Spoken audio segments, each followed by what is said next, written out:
देखो गर्भ शुद्धि और बीज शुद्धि क्या होता है, इसमें हम फीमेल और मेल दोनों को एनरोल करते हैं या दोनों का प्रेज़ेंट होना इसमें ज़रूरी है। इसमें हम क्या करते हैं, जैसे अगर मान के चलो फीमेल की अगर बात करें, फीमेल का यूट्रस हेल्दी होना चाहिए, यानी कि उसके यूट्रस में कोई सिस्ट नहीं होनी चाहिए, कोई फाइब्रॉइड नहीं होना चाहिए, कोई एंडोमेट्रियोसिस नहीं होना चाहिए, कोई यूट्रस बल्की नहीं होना चाहिए, डिस्चार्जेज़ नहीं होने चाहिए, इन्फेक्शन नहीं होनी चाहिए। तो वो सारे चीज़ों को हम इसमें ओके करते हैं। एग्स की क्वालिटी अच्छी होनी चाहिए, एग्स का नंबर, क्वालिटी दोनों बहुत मायने रखते हैं। मेल्स की अगर हम बात करें तो मेल्स का भी जो कोई डेफिशिएंसीज़ नहीं होनी चाहिए।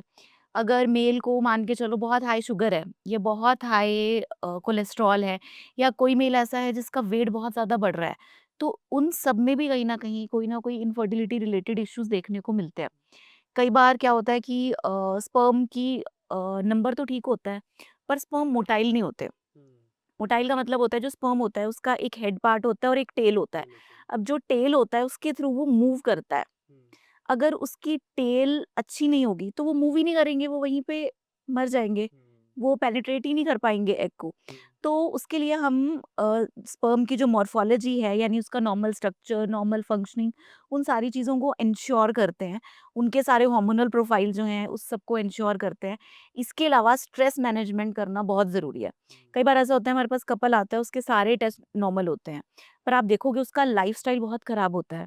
वो दिन-रात ट्रैवल कर रहे हैं, या खाने-पीने का टाइम नहीं है, फ़ास्ट फूड ज़्यादा चल रहा है, या बाहर वर्किंग है तो घर का खाना नहीं है, बाहर का जो मिल रहा है वो खा रहे हैं।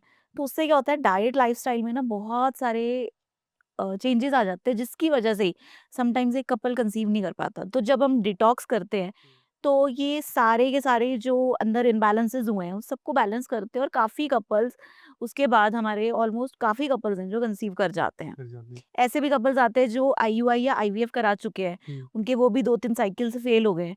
तो एक बार डिटॉक्स करते हैं, सब चीज़ों को बैलेंस करते हैं, तो उससे बहुत जल्दी पेशेंट्स जो हैं वो कंसीव कर जाते हैं। आईवीएफ बार बार फेल हो रहा है, माँ बनने का सपना अधूरा लग रहा है, तो उम्मीद मत छोड़िए। जीना सीखो हिम्स हॉस्पिटल पंचकुला, जहाँ पंचकर्मा, नेचुरोपैथी, आयुर्वेदा के साथ साथ गर्भ शुद्धि, बीज शुद्धि और गर्भ धारण पर भी विशेष ध्यान दिया जाता है, ताकि माँ बनने की जर्नी को मिले एक नई राह। जीना सीखो हिम्स, उम्मीद का नया जीवन। अधिक जानकारी के लिए स्क्रीन पर दिख रहे नंबर पर कॉल करें।